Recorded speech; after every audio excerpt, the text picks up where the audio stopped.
Today, we are definitely diving into something still very much debated in American politics, Yeah. the 2020 election.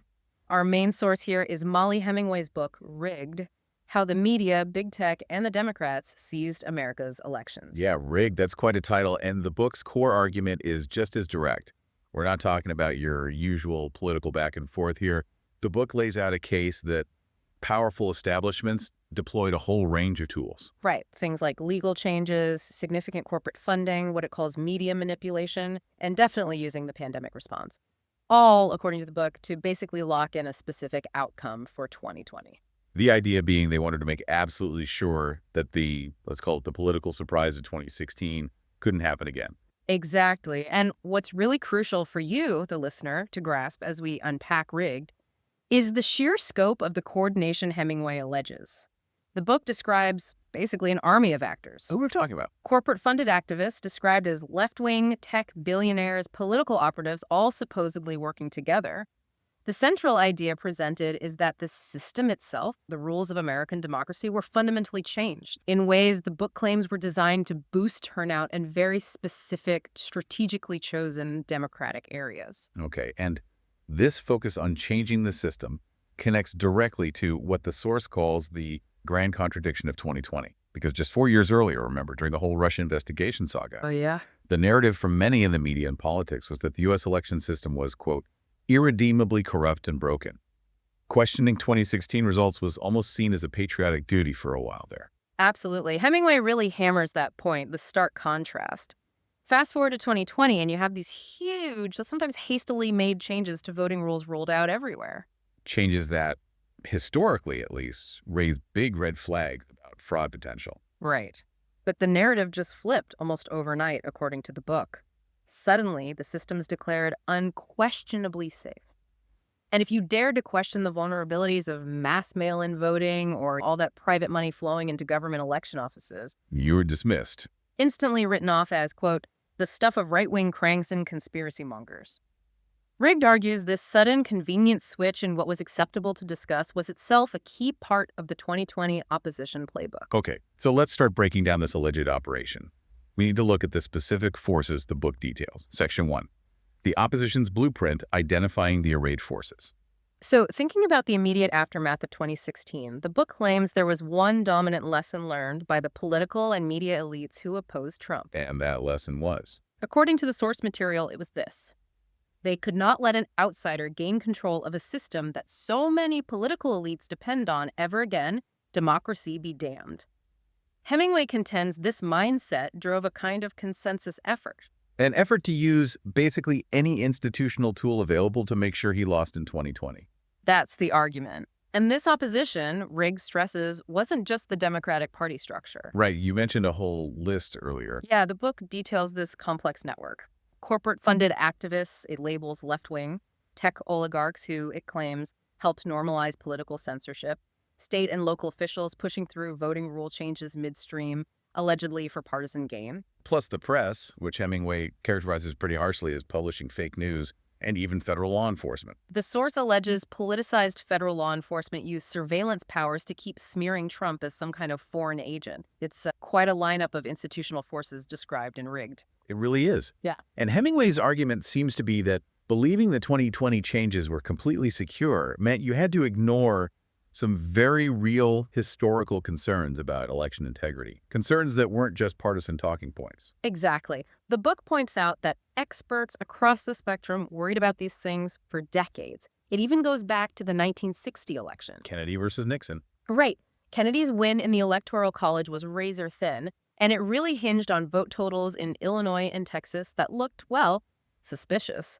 States where his running mate LBJ famously had a lot of sway over local results. So the book uses that to say, look, worries about election integrity and sloppy election procedure, these aren't new inventions. They've been around a long time. That's the context provided. Yeah. And the absolute central method the opposition allegedly weaponized in 2020, according to the book, was mail-in voting. Which, again, the book reminds us, has a documented history of issues, even acknowledged by bipartisan groups. That's a really critical piece of context in Rigged. It specifically brings up the 2005 Commission on Federal Election Reform. The Carter-Baker Commission. Yeah, co-chaired by former President Jimmy Carter, a Democrat, and former Secretary of State James Baker, a Republican. That report, back in 2005, explicitly said that absentee ballots remain the largest source of potential voter fraud. And they gave specific reasons, didn't they? It wasn't just about someone stuffing a ballot box. It was about coercion. Precisely. The Carter-Baker report worried specifically about people voting at home, especially vulnerable people, maybe in nursing homes, or facing pressure at work.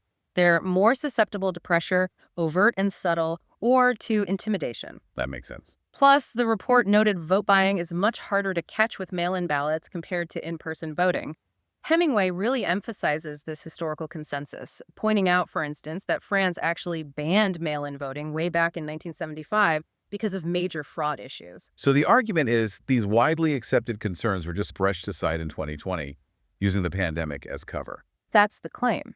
And meanwhile, while all these massive changes were being pushed through, the main opposition party, the Republicans, specifically the RNC, well, according to Rigged, they were almost completely sidelined. This is where that consent decree comes in, right? Yes, and understanding this is crucial for grasping the asymmetry the book describes in 2020. For 40 years, the RNC was under tight restrictions on its election day activities, things like poll watching and lawsuits. Boy. It stemmed from a lawsuit back in 1982. The settlement basically barred the RNC from doing anything that could be seen as ballot security or challenging voters at the polls. Essentially, they couldn't do what Democrats were free to do: aggressively monitor and challenge election procedures. What did that actually mean in practice? How did it hamstring them? The book says the RNC had to spend significant time and money training staff not to engage in traditional election day monitoring, just to avoid violating the decree and getting sued immediately by Democrats. So they couldn't really react quickly to all the rule changes happening in 2020 through litigation. It fundamentally limited their ability to deploy poll watchers effectively or launch rapid legal responses. They were, as the book puts it, operating with one hand tied behind their back.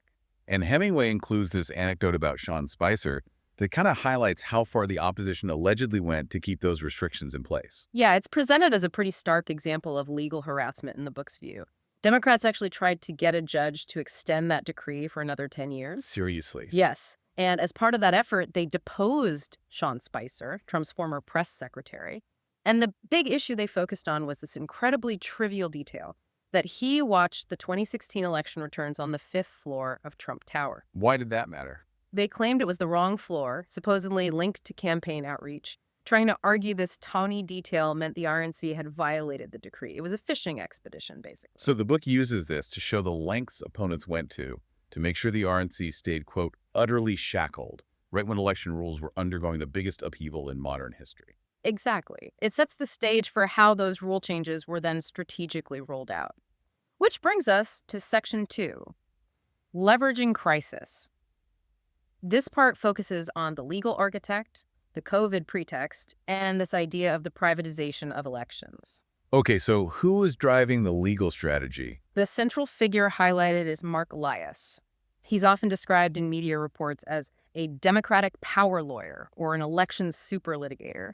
He led the political law practice at Perkins Coie, a major firm, and was top counsel for both John Kerry's and Hillary Clinton's campaigns. And his specialty. According to the book, his specific focus was challenging election integrity measures, things like signature matching requirements for mail-in ballots, strict voter ID laws, that sort of thing. And Rigg suggests he had honed this aggressive legal approach well before 2020. It mentions the 2018 Florida Senate race. Yes, that recount is used as a kind of case study for his methods. Elias was heavily involved, questioning voting machine integrity, filing lawsuits to challenge deadlines for counting ballots. Did that stir controversy at the time? Oh, yes.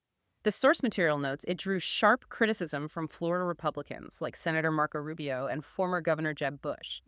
They pointed to Broward County's history of election problems, like Supervisor Brenda Snipes illegally destroying ballots. Rigg uses this to paint Elias as someone comfortable pushing legal envelopes, often framed as protecting voting rights. Okay, so he's positioned as the legal spearhead. And then, the book argues, the perfect catalyst arrived for implementing these kinds of changes nationwide: the COVID-19 pandemic. Precisely. The book claims Democrats immediately saw the pandemic as a, quote, once-in-a-generation opportunity to overhaul voting procedures. It directly references Rahm Emanuel's famous line. Never let a crisis go to waste. Exactly. The pandemic provided the public health justification, the safety pretext needed to push aside decades of established election norms and laws. So what were the concrete changes made under this pandemic cover? Yeah. And how widespread were they?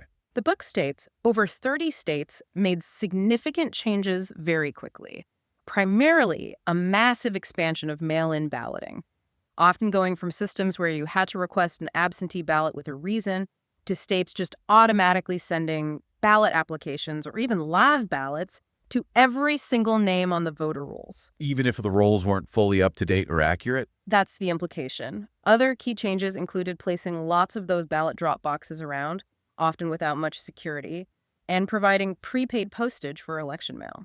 The book argues these efforts were coordinated nationally.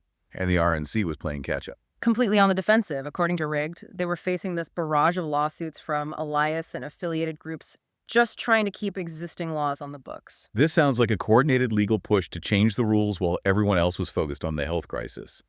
This leads to the tactic the book calls sue and settle. Can you explain that? Sue and settle is described as a specific legal maneuver.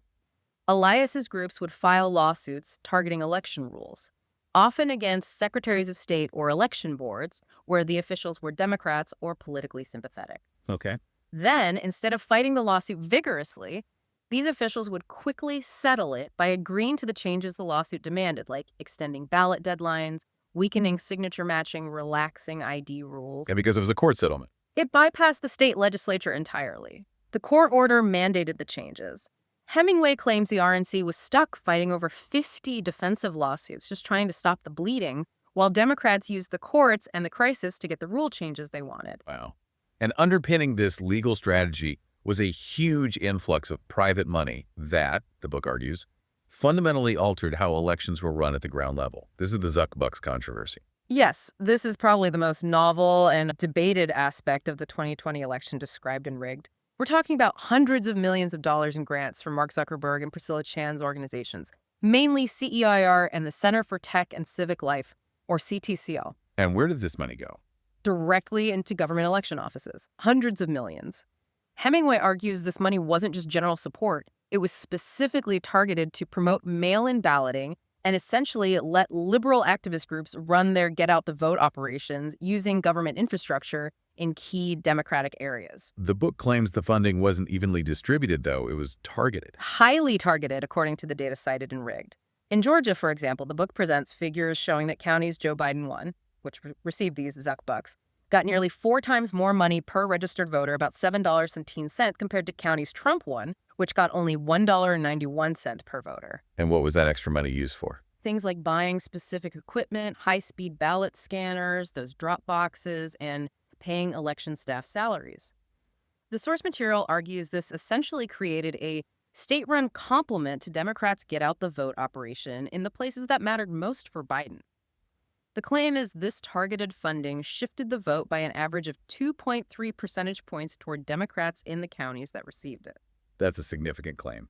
It suggests private money directly influencing the mechanics of government-run elections. It goes way beyond typical campaign finance, and the book includes examples of the impact on the ground, particularly in Wisconsin. What happened there? Hemingway describes how 5 major Wisconsin cities essentially outsourced large parts of their election administration to these private groups funded by Zuckerberg. In Green Bay, the book cites sources alleging that the city clerk, a government official, actually quit her job because she felt totally pushed aside by these Zuckerberg-funded activists, many from out of state. The book claims she felt the election wasn't being run by the legally designated clerks anymore, but by these outside groups. Rigg argues this whole model worked because nobody in state legislatures had ever really imagined a private nonprofit could basically take over core election functions so quickly. Okay, so we have the legal strategy, the pandemic pretext, and this private funding injection changing the infrastructure. That sets the operational stage.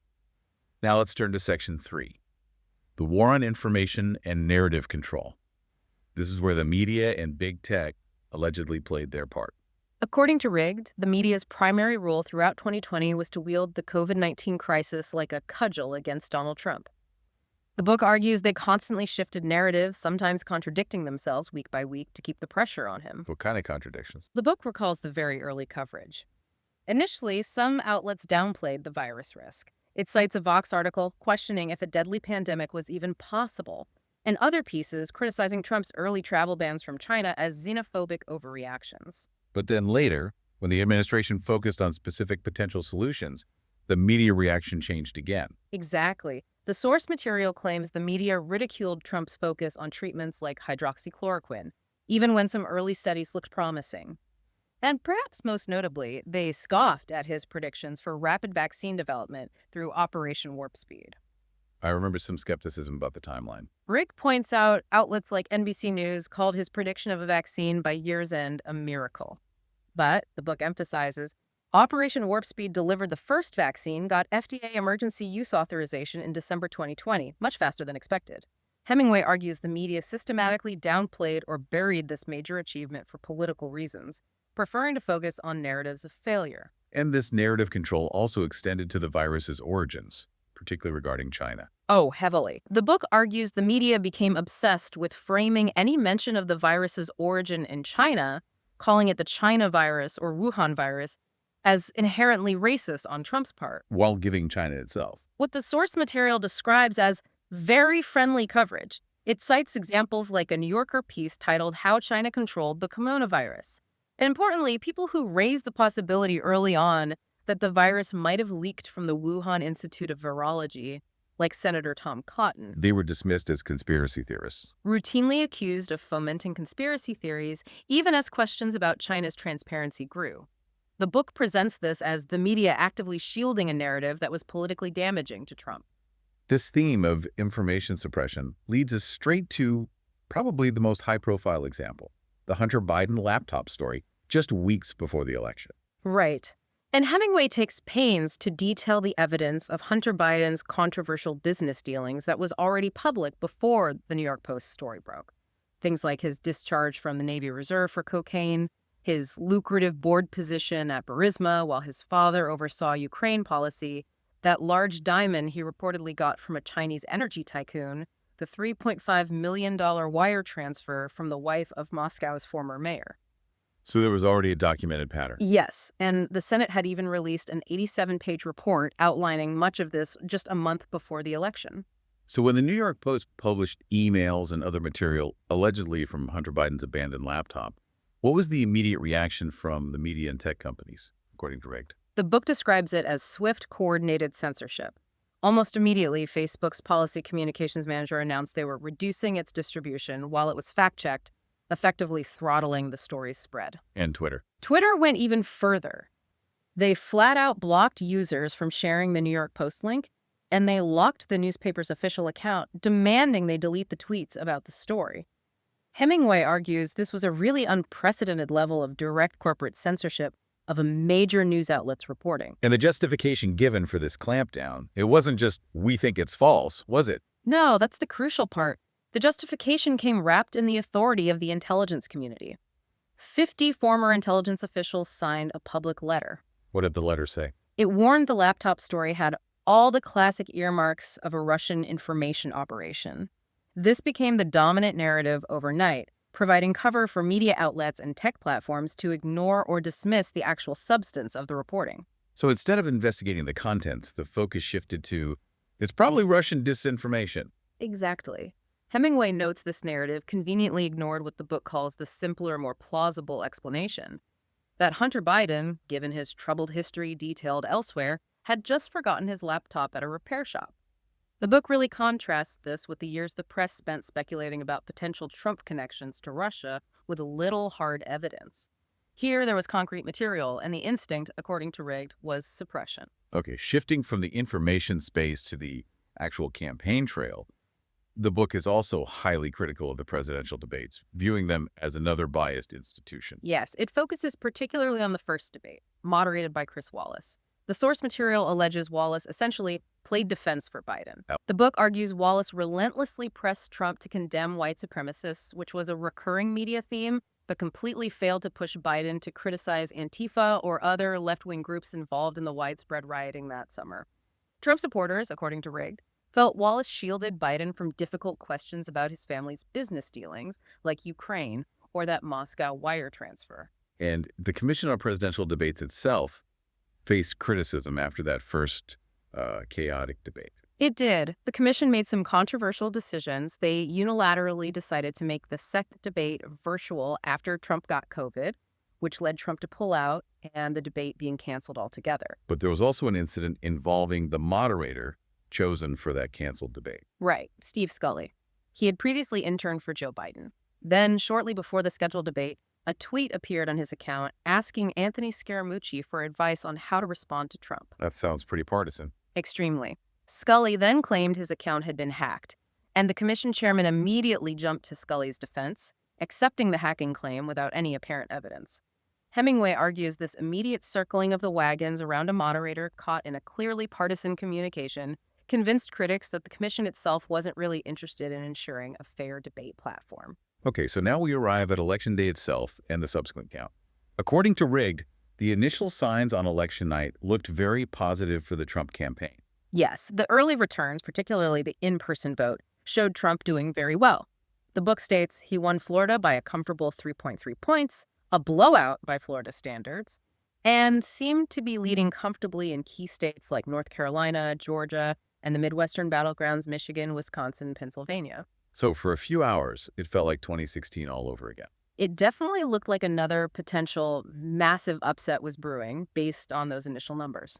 But as you mentioned earlier, the media had prepared the public for this exact scenario, hadn't they?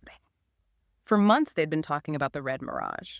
The idea was that Trump's big leads from in-person voting on election night would eventually disappear or be obliterated once the large volume of mail-in ballots were counted over the following days. So the book argues this pre-framing was intentional. Hemingway contends it served to normalize the huge vote swings that occurred later, conditioning the public to accept that late-counted ballots, heavily favoring Democrats due to the push for mail-in voting, were perfectly normal and expected.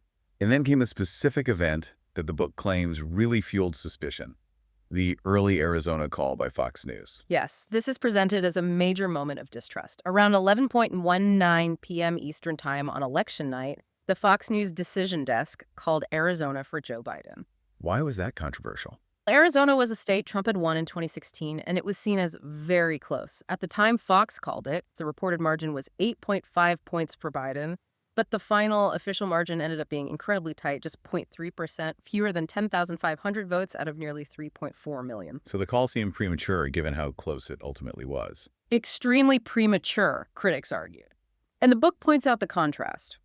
Fox was slow to call states like Ohio, which Trump won handily, but quick to call this key battleground for Biden based on early projections that turned out to be way off. Hemingway argues this decision caused enormous confusion and suspicion among Trump supporters watching. Okay, so as the counting dragged on in those key states like Pennsylvania, Georgia, Wisconsin, the impact of those earlier rule changes and funding initiatives started to become apparent on the ground. Exactly. Let's look at Pennsylvania, especially Philadelphia. The book describes a real battle for Republican poll watchers, represented by attorney Linda Kearns, among others, just to get meaningful access to observe the ballot counting. What kind of access problem? They struggled to get observers close enough, the standard is usually within 6 feet, to actually see what was happening with the ballots at the main convention center count site. Often, they were kept far back in the room. Kearns actually had to sue. Did the lawsuit work? Initially, yes. A judge ruled in the Trump campaign's favor, ordering that observers must be allowed within 6 feet to meaningfully monitor the process. But the book claims that victory was short-lived. According to Rigged, city officials immediately responded to the court ruling by shutting down the count entirely and appealing the decision to the Pennsylvania Supreme Court. The effect was to keep observers at a distance during critical periods of late-night counting. Hemingway presents this pattern using legal maneuvers to block observation as evidence of obstruction. And similar concerns about observation and transparency arose in Georgia, particularly in Fulton County. Yes, the book spends significant time on the events at the State Farm Arena in Atlanta. The core claim comes from affidavits filed by GOP poll watchers. What did they allege? They claimed they were told by election officials around 10:30 p.m. on election night that counting was stopping for the night and would resume in the morning, so they left. But then, they alleged, counting secretly resumed without them until about 1:00 a.m. Does the book offer evidence beyond the affidavits for this claim of being misled? It does. Hemingway highlights the discovery of an internal email sent at 10:22 p.m. by Regina Waller, the Fulton County Public Affairs Manager. What did the email say? It explicitly stated to county officials, "The workers in the absentee ballot processing area will get started again at 8 a.m. tomorrow." This email directly corroborates the poll watchers' story they were officially told counting was done, which allowed, the book claims, thousands of ballots to be processed later that night without any Republican observers present. And beyond observation issues, the sheer volume of mail-in ballots combined with the relaxed rules raise questions about basic anti-fraud checks, like signature matching. Absolutely. The book argues that the effectiveness of signature verification was essentially nullified. It cites a striking statistic from Georgia. The rejection rate for absentee ballots plummeted from 6.4% in 2016 down to just 0.4% in 2020. That's a huge drop. A massive drop.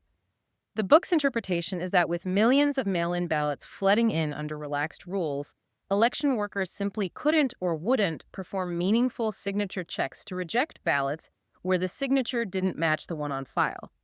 The source suggests there was reluctance to scrutinize too closely, given the circumstances. And then up in Wisconsin, there was a specific voter status used that allowed many people to vote without showing ID, circumventing the state's voter ID law. Yes, that was the indefinitely confined status. Historically, this was meant for people who were genuinely disabled or couldn't leave home. But under pressure from lawsuits linked to Mark Elias's network, officials broadened the definition to basically mean that any voter who simply claimed they were worried about COVID could declare themselves indefinitely confined. The book states this applied to as many as 250,000 votes. And the significance of that status. Voters using it could cast their absentee ballots without providing the photo identification normally required under Wisconsin law. This was a partisan exploitation of the pandemic.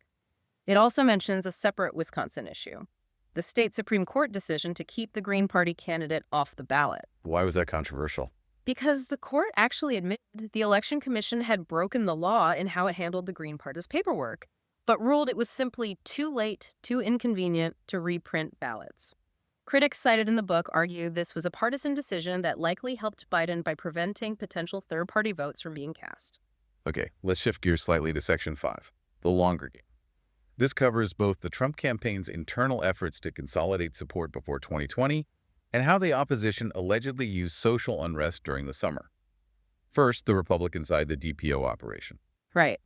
The Trump team knew that incumbent presidents often get weakened by primary challenges.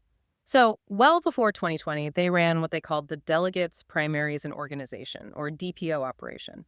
It was surprisingly cheap, costing only about $1.2 million according to the book. Yeah, that's purpose. Purely defensive. Lock down party rules and delegate selections to prevent any serious primary challenge from emerging and ensure a smooth, unified nominating convention. They wanted to avoid any internal fights distracting from the general election. What kind of specific changes did they make? They worked behind the scenes to help elect state GOP chairs loyal to Trump and tweaked delegate allocation rules. For instance, in Massachusetts, they changed the rule so a candidate needed 50% of the primary vote to get any delegates, instead of proportional allocation. That makes it much harder for a minor challenger to gain traction. Any other examples? In Kentucky, they implemented rules explicitly barring known never-Trump Republicans from being selected as convention delegates. This DPO effort was very successful in ensuring party unity by the intense opposition from the left, which tended to push Republicans together. Okay, now turning to the other side.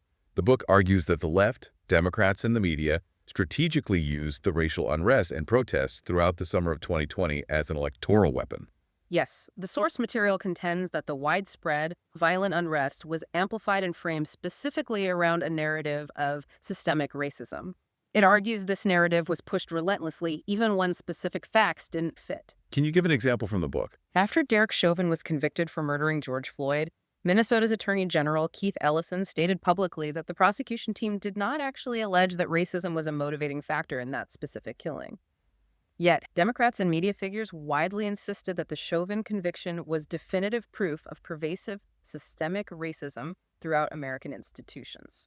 And the book also claims the media actively downplayed the violence and destruction that accompanied many of these protests. Several well-known examples of what it portrays as blatant narrative management.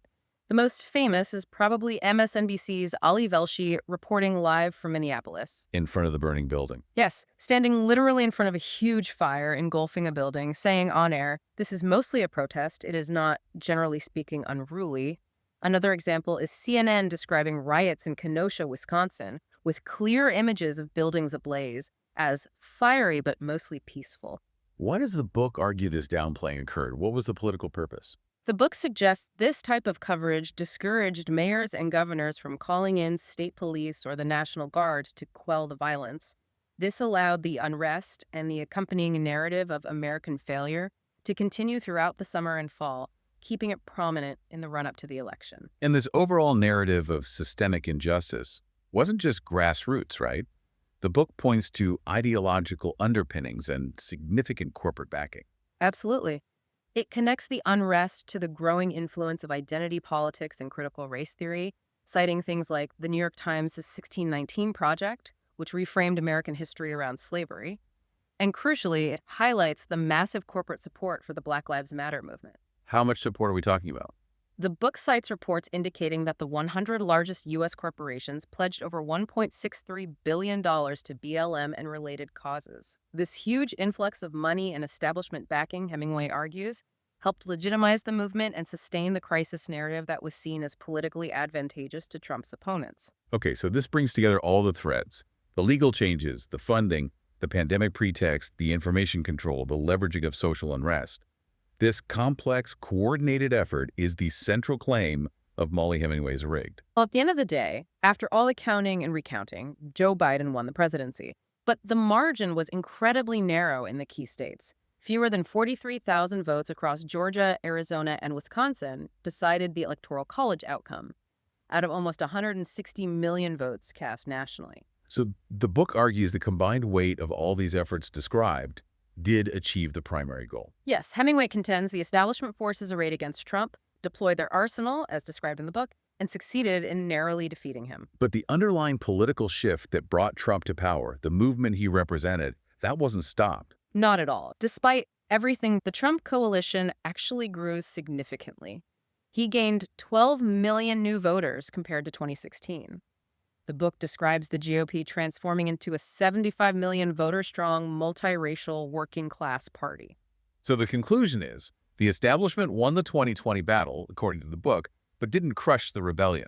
That's the argument. They won the election, but the political forces Trump unleashed are still very much active and reshaping the landscape. Which suggests the fight described in the book didn't really end in November 2020. Precisely. And that's why understanding the claims in sources like Rigged is so important for you. The core issues raised about how elections are run, how they're funded, the role of signature verification, poll watcher access, the influence of private money in government functions, media narratives, tech censorship. These are not historical questions. They're ongoing debates. Yeah, absolutely. They continue to shape political conflict and challenges to civic trust and election transparency today. Understanding the alleged mechanics of the 2020 opposition provides crucial context for navigating the current political environment. It's certainly a provocative analysis, raising fundamental questions about the electoral process.